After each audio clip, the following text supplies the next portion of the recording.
Nous sommes aujourd'hui au parc d'innovation à Elkirch, chez Connectus. Nous allons vous présenter une base de données qui pourrait être fort utile pour des entreprises qui innovent.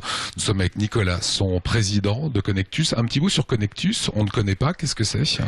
Connectus est une filiale de tous les opérateurs ou les organismes de recherche publique en Alsace et de la Caisse des dépôts qui a pour vocation d'aider et d'accélérer le transfert des technologies développées par les chercheurs publics en Alsace vers les entreprises pour leur donner des outils de compétitivité. Concrètement, ça veut dire que dans les universités, au CNRS, des chercheurs travaillent sur des molécules, sur de futurs brevets.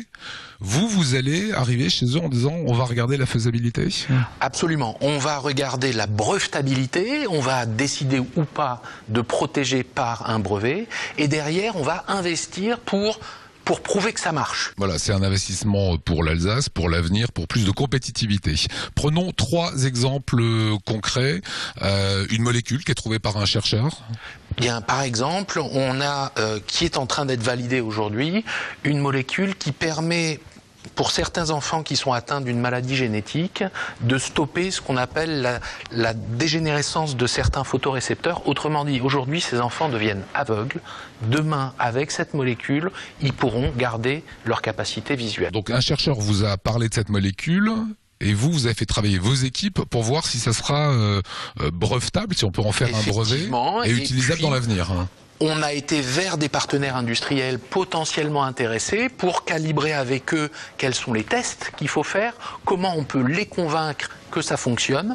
On est presque en fin de programme et au terme du programme que nous avons financé, c'est une PME française qui reprendra cette technologie pour après pouvoir amener ce médicament auprès des patients. Pourquoi le chercheur qui a créé cette molécule a besoin de vous? Pourquoi il le développe pas, il le brevette pas lui-même? Alors d'abord parce que d'évaluer la brevetabilité, c'est une expertise très pointue et c'est pas le métier. Voilà, c'est pas le métier des chercheurs.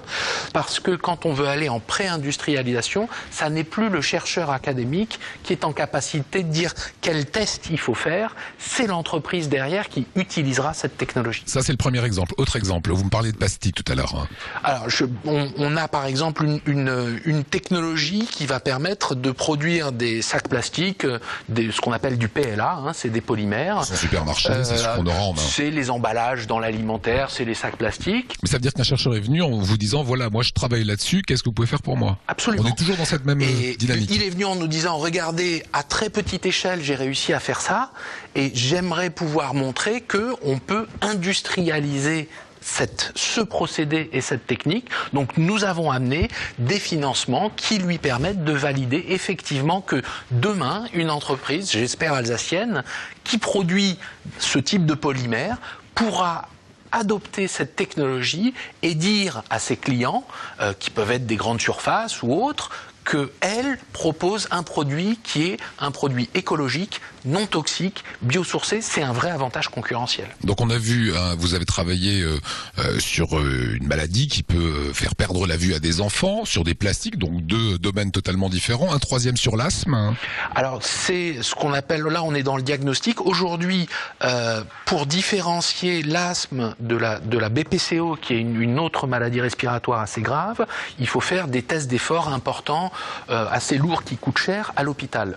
Nous avons une technologie qui permet sur une simple prise de sang de différencier la maladie et donc de prescrire tout de suite le bon médicament sans contraindre le patient à aller à l'hôpital et à faire ses tests et en plus en étant sûr effectivement que c'est la bonne molécule pour la bonne maladie. Ça c'est Connectus qui a mis ça au point.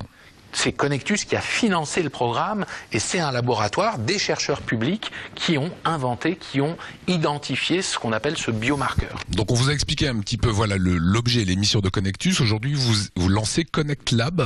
C'est une base de données accessible aux entreprises? C'est une base de données accessible sur Internet et qui rassemble dans une organisation un peu ergonomique et simple tout ce que les laboratoires publics de recherche en Alsace peuvent apporter ou peuvent offrir aux entreprises, et évidemment en particulier aux entreprises alsaciennes. Par exemple, dans le domaine de l'électronique, et on verra tout ce qu'on peut avoir. De la même façon, si on cherche un médicament dans le domaine de la gynécologie, eh bien, on ira tout de suite et en quelques clics identifier qu'est-ce que la recherche publique alsacienne peut proposer. Très rapidement, une entreprise pour avoir qu'est-ce qu'on peut offrir en technologie ou en capacité de recherche. Voilà, synergie, mise en relation entre laboratoire et monde de l'entreprise privée. Absolument. Ne vous en privez pas, c'est de l'investissement, c'est de l'innovation, c'est du développement économique, c'est ce qu'on voulait vous montrer aujourd'hui